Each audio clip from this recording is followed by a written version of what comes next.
Welcome back. I'm so excited to give you a little bit more information here about a 3-card reading.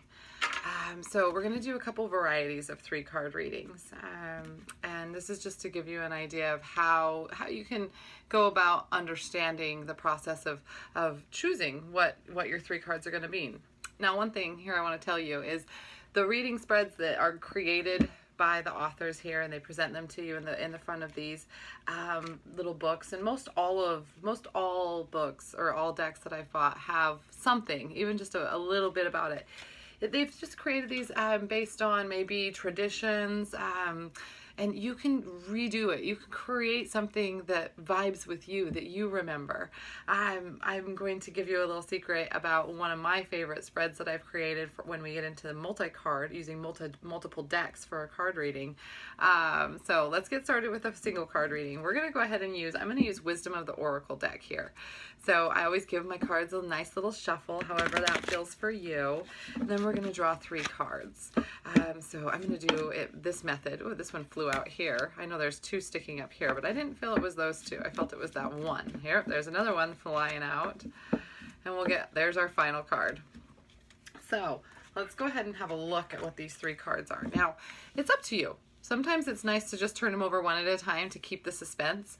But you know what? Sometimes I've learned that you get a good picture of things when you turn them over all at once. So let's go ahead and do that since we're just learning. Let's turn them over all at once. See what we've got going on here. So I'll just let you know we have 3 cards. There's actually 2 reverse cards and 1 upright one. The very first card comes up as reversed. Now the first card, first column, a lot of people and different decks will agree with me. They say this starts at a foundational level. What's going on foundationally? So now this is one of the reverse cards. This is the card we got, Fork in the Road. Yeah, I turned it over. Okay, and when you're turning it over, you just flip it over, you know, like you're flipping over a book. You don't turn it over like this, because then you'd be reversing it. So I turned it over and it looked upside down for me. So I know there's a protection message in here, and I actually don't know much about the protection messages in these. Fork in the Road, it's all about decisions. This card's foundationally, what we got here is we've got, like, underneath everything that's going on, if you're reading this reading for yourself, you need to make a decision about something. And maybe decisions have been a hard thing for you your whole entire life. So let's look a little bit deeper at what this card tells us. It's card number 13. The protection message. So it's telling me more about indecision. It's extremely frustrating, and it leads to anxiety, loss, and confusion. And it's going on at this juncture. You can't remain in place without losing your way altogether. So it's telling you right now, foundationally, it's about a decision, and you can't just sit there and not make a decision. It's not time to meditate on it. That's what all of this card tells you. So, okay, what do I need to do right now? Then we're going to move on to the next card. I don't even have to read the whole thing. You know, it goes into more detail. You can fill yourself in on that, but foundationally it's about, I need to make a decision right now. Okay, so all right, help me make that decision. What should I do right now as part of moving? Because if you don't do anything, that's a decision too, isn't it? Like, not doing anything is the decision to remain stagnant. So a decision must be made. Next card, Poised. So this is saying, hey, the decision has been made. You need to get ready. You need to become poised for something. I don't even necessarily have to turn it over because I know this deck and I have that energy about it. But maybe this was a relationship, and you know, it's like, should I get into a relationship? Oh, the last one was super messy. You know, but I've got somebody that's like been calling me and this and that and the other. So let's look at what the relationship message might be for this one. I don't know about the relationship one. So it says, when you're confident and happy in your own skin, you are ready for deeper, more intimate relationships. You have nothing to prove right now. So I would actually say you have nothing to prove. You don't need to do it if you don't want to do it. If you're feeling anxiety towards it, that means, you know, you actually do need to step more deeply into that relationship with yourself. That would be the way you become more poised for the perfect relationship. It says you are completely yourself and can handle anything. Love, friendships, and harmonious new connections are all present now or are coming in. You're ready to give and receive from the heart. This is a beautiful place to be. So love yourself first, and then you become in the position, you rise to that position of being able to handle anything. So this is telling us a lot about this. What's the end result going to be? What's the end result? This is actually another reversed card, okay? So it's interesting. We have another protection message that's coming up. So it's the building blocks card, but I told you it was another one of our reversed cards. So I'm going to look that one up right away because I'm not sure. Here's our 28, making sure I'm on the right one. So what's going to be the result? So you get ready. You look at yourself and you say, I'm going to love myself first. I'm going to get myself poised to be ready and prepared, to be open to the harmonious relationships that are going to be coming my way. And what's the end result of this? So it says, hey, now is the time to address the cracks in the foundation of your life. So now that you have come around to self-love, now it's time to look around and say, okay, well, there's certain things I won't put up with in relationships anymore because I love myself. Those are big cracks in the foundation that I need to address before I move forward. So the end result of maybe of going a little bit more deeply into that self-love and that self-care relationship for you would be addressing the result of that. You think, oh, is a reverse card? No, the result of that is you saying, okay, now I'm going to dig deeper in my expectations of relationships. Perhaps your values have changed and it's time to strengthen your convictions and let go of the things that no longer serve you or have vision or space in your life. So this is really beautiful. This is a great way of saying, okay, I'll get poised and I'll get ready, but it's also going to allow me that preparation time to check my foundation, to check the things that I want. The things that I want a relationship to bring to me and how I can show up for that relationship as well. So, and in fact, I think that would lead us to going deeper with another card reading after a little while, after this person spent some time fully integrating this. Maybe the question would be about that result. Okay, I know I need to do this, but let's dig deeper about that result. How can I, and maybe you would call on your next, let's practice that. Let's roll right into that. How would I dig deeper? I want some support in, I heard right away. I want some support in loving myself. Call upon support from the second card first. See, this is all new. This is a whole nother way of expanding on a 3-card reading that I'm literally channeling and developing for you right now. This is great. Let's pull 3 cards. Let's see. We've got 3 right here. And I'm just supposed to take all those 3 I hear. So there's no reversals in this deck, so I'm going to turn them right side up. I can tell if they're upside down because they've got this. I'm going to turn them all over at once. So how can you get better poised? What exactly does it look like? And what goddesses can I call upon?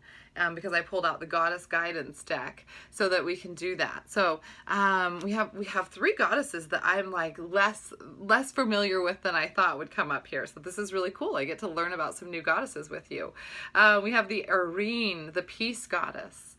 So right away I'm seeing and just feeling with images on this card, the first thing foundationally what we need to do, again it's coming up in that first placement, is foundationally we need to address the inner child healing. I just get that from the image. So I look at images, I look at the word second because images, we're very symbolic creatures. When we dream in symbols. And so it's normal to want to see those symbols in the daytime and to associate with them. So we can turn on our symbol mind and turn off like our, linear mind when we look at the pictures first. So here we go. I say we go dive into some inner child healing. This is where I go with this card. I'm not necessarily feeling called to pull out the guidebook. So foundationally, I need to heal my inner child. If I can't do that by having some reconciliation that I desire with the mother that I had in this lifetime, maybe I can, maybe I can't. I am being called to do that healing and to be that mother that I need for myself. So that's the space. In order for me to find the kind of self-love to get me poised for a relationship, this is what I need to do. If I'm receiving this reading or if I'm giving this reading, I would just change the verbiage a little bit here. This is kind of a good reading for us all though. Next card. Okay, so that's foundationally. All right, that's going to be something that you don't ever stop doing. It's a foundational level. You get in touch with that inner child, you nurture them, and then you move forward into what then do you start doing? This is, hey, we need to create some sacred space in our lives. So in order to really go deeper into the healing process and in order to date yourself, okay, you have to create space for yourself. You can't be fulfilling the needs of other people, going out with your friends all the time and doing this and that and the other, or saying yes to dates when you know you're really just not really ready for a relationship and you don't really necessarily want to have, you know, intimate relationships with people. Like, it's just not part of it. And so then a lot of times you feel like you're misleading in a date. This is because modern dating involves a lot of intimacy and sex, especially earlier on. So this is telling you, no, we need to create a sacred space for yourself. Create spaces. This is saying create an altar or visit a power place to connect with the divine. So it's saying create a space within your home that you feel really good about. This is what an altar means. I'll actually have a video for you guys. I was planning on one on creating an altar for your card decks. So that's coming up. But also, I felt when I saw that sacred space is creating space in the rest of your life to really get to know yourself. What's a night where you can, once a month, maybe go to one of those painting nights where you go out. You don't have to know anybody. Like, you're supposed to be painting and having a glass of wine or whatever. Do that with yourself once a month. It's not like have a pedicure once a month. These are a couple of things. Don't do it the same week, you know, budget it out. But once a month, take your book, take your headphones, whatever you need to do, shut it. You don't have to visit with the person that's giving you a pedicure. You don't have to. You can just receive that care, that sacred space for yourself. And then finally, what's going to be the result? Again, we have our result card, our third card here. What's the result of this? Athena's coming to you. Oh, and by the way, you can look up these goddesses and find out more about them. That's what this is beneficial for. I just went on with the reading. You could call upon Athena to give you this inner wisdom. So what's going to be the result is you're going to have a deeper place of inner wisdom, of understanding what it is that you require. Right now, it's looking at the cracks in the foundation was our last result. And then actually, it almost helped answer that is once you give yourself time, you're going to come up with this inner wisdom. You'll know what to do. This card says, trust your inner wisdom and take appropriate action without delay. And even there's an owl on the card. Owls are symbols for a very wise old owl. So that's something that's really, really kind of beneficial. And there also looks like there's a wing here. So it almost shows like an angel supporting this goddess here that's showing up. So you can look up Erlene, and you can find out, let's see, she's pronounced Irene, not Erlene. You can look up Irene, a Greek goddess whose sisters include the goddesses of lawfulness and justice. Irene brings peacefulness to all who call upon her. Irene helps us replace worry with faith. She also reminds us to retain our childlike awe and enthusiasm for life.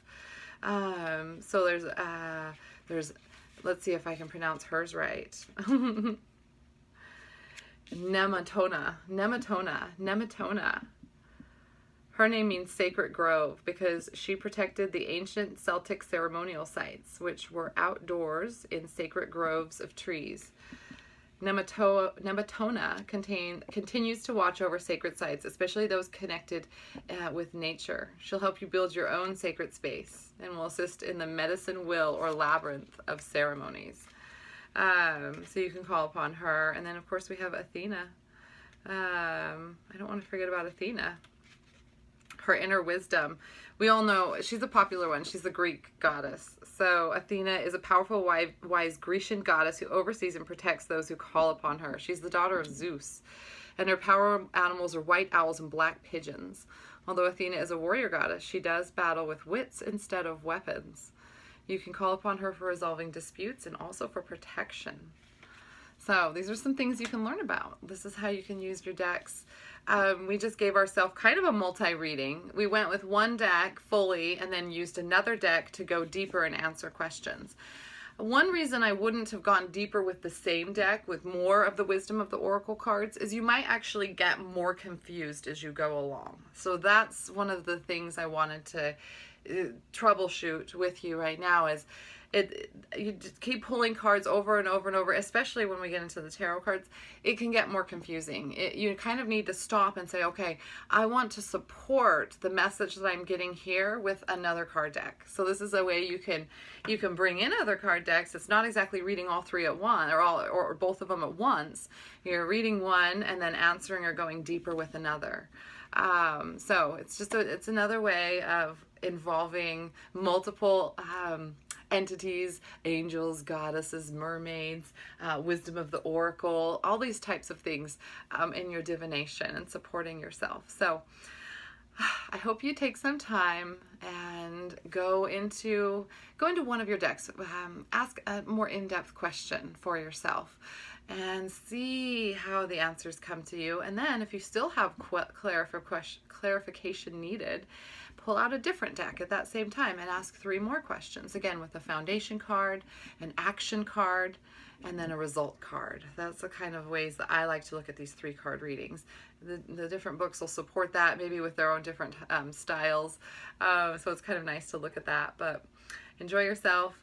Please let me know if you have any questions. I do have a support group that you can go into, ask questions about how to do readings, things like that. So that is something that is just a one-time investment to join. So reach out to me. You can find out what the current investment is for that. Sometimes I have it on sale.